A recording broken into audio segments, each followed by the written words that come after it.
So there are certain things that smart YouTubers like myself do that almost every beginner YouTuber messes up on. And this just gives us an unfair advantage. This is coming from someone who owns a portfolio of YouTube channels doing hundreds of thousands of dollars a month. One of them has over 1 million subscribers. And what you do after you upload can be just as important as what you do before you upload. Now, I made a video about this before, but I got flooded with comments from people who were confused about some of the settings that I mentioned. And so I'm going to clarify a lot of that in this video. And honestly, many of you are making mistakes that are literally killing your views and your revenue. For instance, my brother Zach accidentally enabled something called Player for Education, and it tanked his earnings overnight. And I'll show you exactly how to avoid this. So I'm gonna be breaking down 10 things that you must do after uploading. Some of them are from my previous video and I'll be clarifying them, but I'm also gonna be adding new strategies to this video as well. So make sure you watch until the end because I'll show you the exact method that I used to help Zach go from 0 subscribers to 11.3K subscribers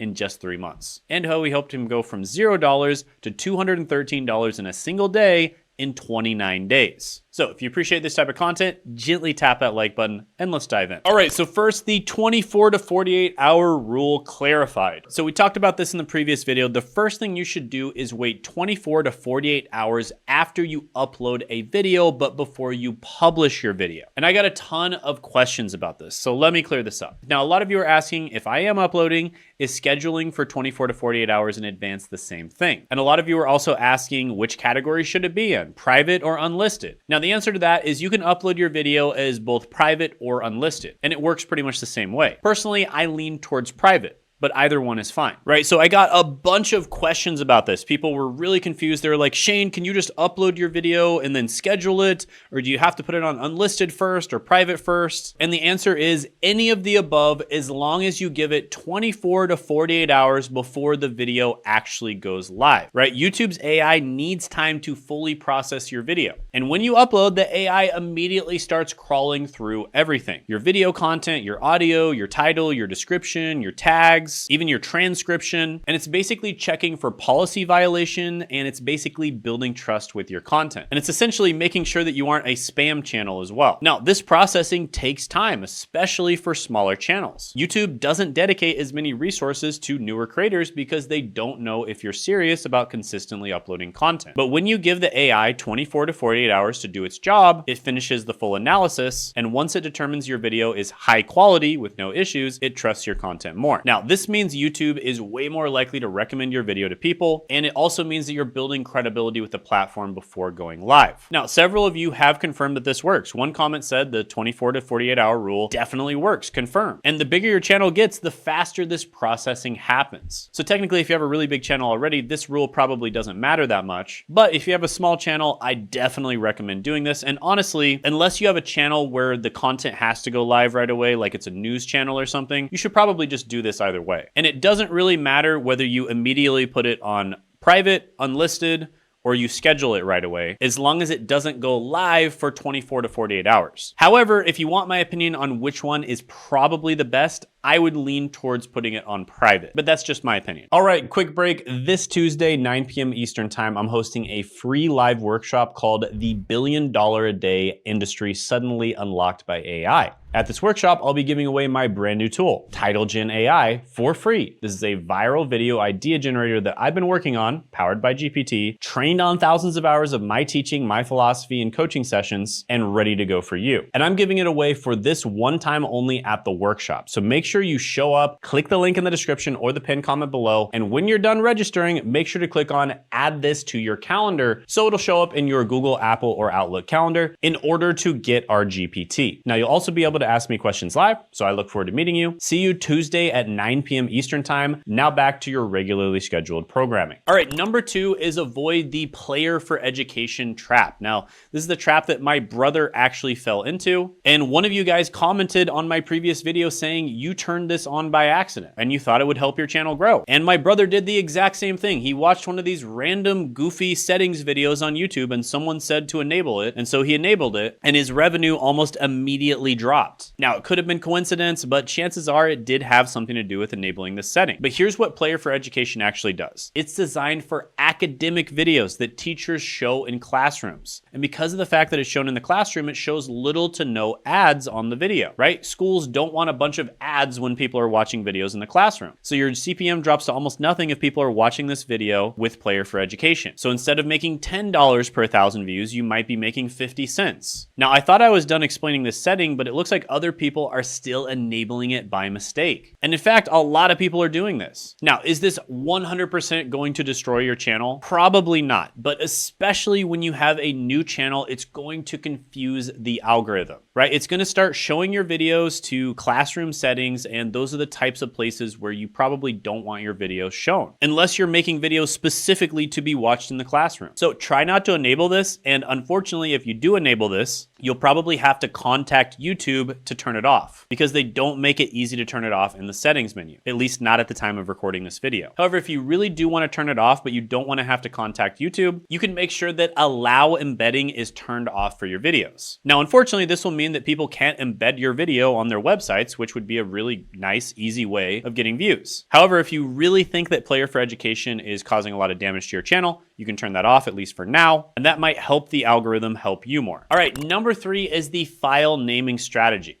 So the title of your file should match the title of your video. And this is working really well for me with my main channel, as well as every channel that I own. And AI is getting better at reading file names. So having the right file name when you upload helps YouTube understand your content better. Now this goes for your video file as well as your thumbnail. Name your file the exact same thing before uploading. And YouTube's algorithm is constantly evolving, and they're using every piece of data that they can get. So your file name is one of those data points. And by the way, this is one of those things that maybe it's true now, but a year from now, it's not true. But it's one of those things that's so easy to do that you might as well just do it, right? Another example of this is a lot of people say that tags make absolutely no difference on YouTube. And I agree. I don't think tags make much of a difference. But if it only takes you 15 seconds, if you're using something like vidIQ to max out the tags, you might as well just do it, because maybe it doesn't matter right now, but a year in the future, it starts mattering again. So you might as well just do it, because it only takes 15 seconds. And the same thing with naming the thumbnail and naming the video file. Now, I've been doing this for years, and I think this has probably gotten me millions of extra views. So definitely do it. All right, so the number 4 thing is monetization settings, and my best advice here is just to enable all monetization options. Now, I used to add mid-rolls every 90 to 120 seconds as well, and this actually worked incredibly well for years. Lately, if you try to add too many mid-rolls, it might actually stop you. It'll have this little red thing if you try to add too many mid-rolls and you try to do it manually. So I either recommend to just have it automatically put the mid-rolls in, or if you're gonna manually add them, you kind of have to mess around with it until it doesn't have any little red stop sign exclamation mark looking things. And sometimes you have to play around with it for a little bit before it'll let you do that. And usually it doesn't allow you to put mid-rolls every 90 to 120 seconds. Now, the reason you do this is because YouTube is going to promote your video more, okay? YouTube is owned by Google. Google is one of the biggest companies in the world, and guess what big companies like? They like to make a lot of money. And guess what happens when your video makes more money than other videos?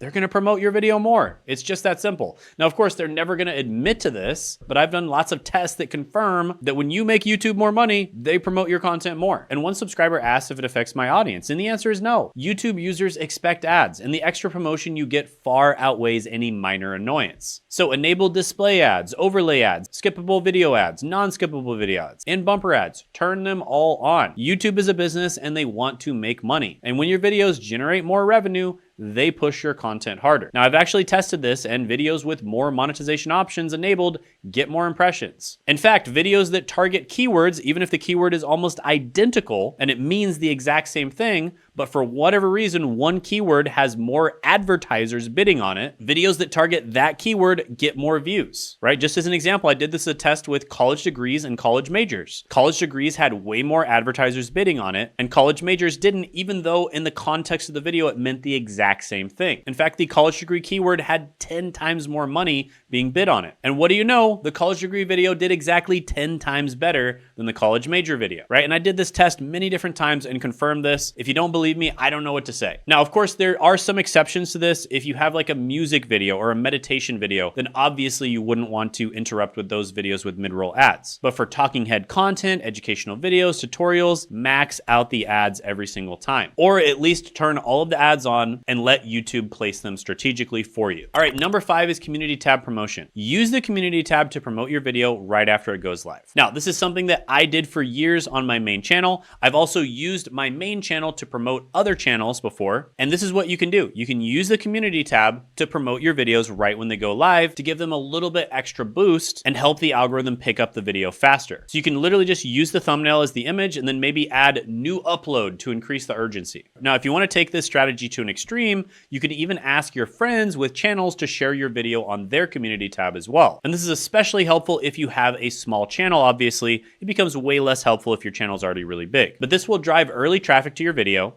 and YouTube loves it when you send traffic from other sources. So they'll give you more impressions. And early engagement is crucial. So the first hour after publishing determines, in many cases, how YouTube is gonna treat your video long term. Now, number 6 is the pinned comment power move. And this is also you just being in the comment section the hour after your video goes live, if possible. Okay, so first thing is pin a comment immediately after uploading. This is for engagement and links. But here's the key, only include one link and avoid option fatigue. The more options you give someone, the less likely they are to take action. So one option removes the decision-making process. They just click it. And this is basic psychology. When faced with multiple choices, people freeze up. When given one clear option, they act. And this can increase your click-through rate by 50%. Plus, commenting on your own video counts as engagement. You get engagement right when the video posts. Now, use your pinned comment strategically. Drive people to your most important link, whether that's a lead magnet, course, or consultation. Oh, and make sure you put your most important link at the top of your description as well. Now, you might notice that in some of my videos, I do put multiple links, but that's because I have a 1 million subscriber channel. On a brand new channel, I would put one link every single time. It's an absolute no-brainer. And that brings me to the next thing, which is basically responding to comments right when your video uploads. So the first thing is you want to make sure you upload your video at the same time every single week. So people actually expect your video to be uploading, right? So you might upload it at 3 p.m. Monday, Wednesday, and Friday, for instance. And then you want to be available to actually talk to the people who comment on your video right away. And when you do this, people will actually be expecting your videos to post and they'll be waiting for them because they know that you're going to be responding to their comments. And so it almost becomes like a little bit of a party where people are excited to comment on your videos because they know that you're going to comment in response and then they're going to comment again. And this creates a ton of engagement because every single time you respond to a comment,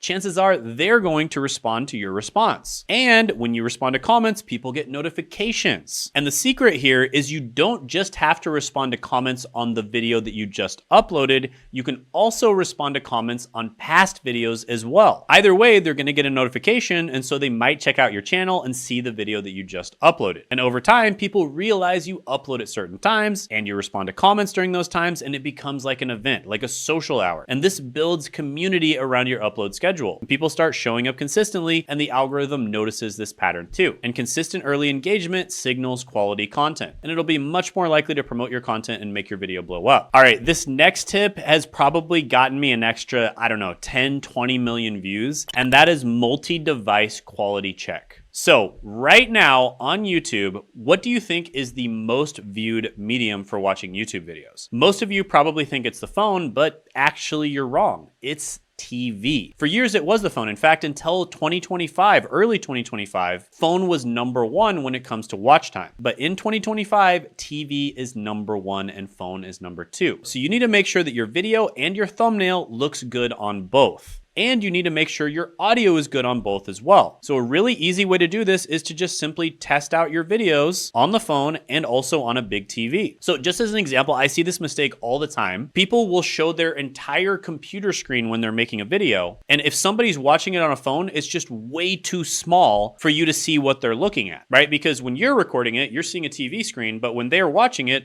they're only looking on their phone. So they just can't read anything and therefore they click off the video. So zoom in on more important parts and your viewers will thank you. Additionally, sometimes people will record a really low quality video and then they'll upload it to YouTube in such a way where it looks really good on a phone, but when you blow it up to the big screen, it doesn't look good anymore. So a secret that I've been doing for the last 1.5 years or so is I will record my videos in 1080p. So this video that you're watching right now, it is recorded in 1080p, but I will render the video in 4K. So after I'm done editing it, I will render the video in 4K, which takes a little bit of extra time, and then I'll also upload the video in 4K. And what this does, first of all, is it lets YouTube know that your video is 4K. But the second thing is when you render in 4K and then upload in 4K, the same 1080p file actually looks better. And this is especially important now that most people are watching YouTube on a big screen. So make sure you're doing this. All right, next thing is in-screen and card optimization. You need to place your in-screen at the right time, not too early, not too late. And you need to link to playlists, not individual videos. So when you send somebody to a video that's inside of a playlist, they're much more likely to watch other videos that are inside of that playlist. Now, obviously, you want to make sure that the playlist has relevant video. Don't just put all of your videos in the same playlist. Make sure you put videos that are relevant to the video that you're sending the person to in that playlist, and therefore they're more likely to watch those videos. And when they do this, it sends a positive signal to the algorithm. People are binging your content. Now, another thing you can do is position your subscribe button where it's visible, but not blocking important content. And use cards sparingly. Too many cards are distracting. 1 or 2 strategic cards maximum, and probably put them later on in your video. And then time your end screen for when people are naturally finishing the video, usually 10 to 20 seconds before the actual end. And always give them a reason to watch the other video. Don't just be like, oh, watch this other video. Like, tell them why they should watch the other video. And try to pick videos that they would be likely to watch, since you know that they clicked on the original video. So for instance, this video is about YouTube. I'm not going to tell you to go watch a video about how to pick your college degree. So for instance, towards the end of this video, I'm going to remind you again to attend the live training down in the description in the pinned comment below. And I'm also going to talk about the fact that 99.9% of people who watch my videos are never going to work directly with me. They're just going to consume my free content, consume the free value, and that's completely fine. I love giving value away for free. But for the 0.1% of you who do want to work with me, and I can help you to grow and make money on your YouTube channel, you can book a clarity call down in the description and the pinned comment below. And on this clarity call, we'll figure out where you are right now, where you want to be, we'll make a plan to get there,